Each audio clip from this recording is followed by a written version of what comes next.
Hello, hello, hello. It's Neil from Clever Property Investing, and I'm going to do a question and answer session.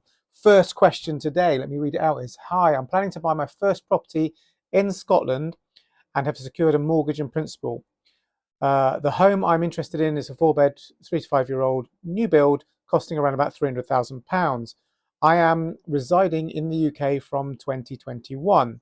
I have a few questions regarding stamp duty and my first home in the UK.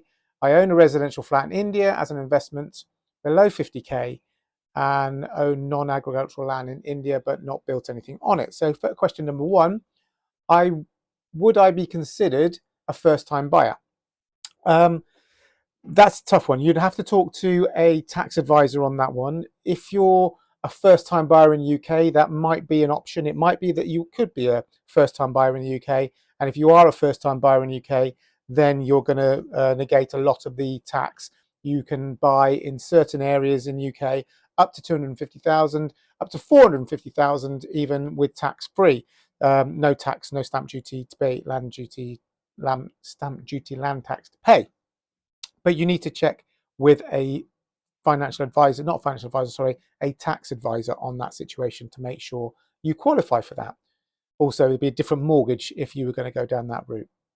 The second part of that question is, would I be required to pay an additional dwelling supplement as the other resident? Okay, so I've already covered that. Effectively, stamp duty is the extra tax that you would pay if you have more than one house. So if you own a home in the UK and you buy another house, your second home or another house, then you have an extra stamp duty, an extra tax to pay on top of that, which has just gone up different parts of the country. So Wales is 4%, England is now 5%, and Scotland is 6%. So that's on top of your purchase price. What would be the best time to get a solicitor? Well, if you're in Scotland and you're buying in Scotland, then you normally use a solicitor to put your offer forward anyway. So you, at the beginning of the process, you can have a verbal agreement with an agent to say, I'm going to buy the property for 300,000. Fine. The agent says that's okay. You then go to your solicitor, and your solicitor puts in an application and an actual official offer to whoever's selling the property for them to either accept or decline. That is then binding. So once you put that forward, that's what you're going to pay for the property. And if they accept it, they're going to sell you that property at that price. How much are solicitors' charges while buying a property? Okay, so that's a big question.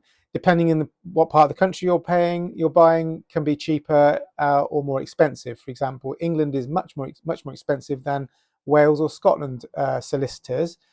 I would suggest you talk to somebody who's already bought in Scotland or bought in Wales or bought in UK and see if they've got any recommendations. I certainly have recommendations for Wales, Scotland, and England. So if you need any help with that, get in touch with me and I can give you the recommendations of people I use.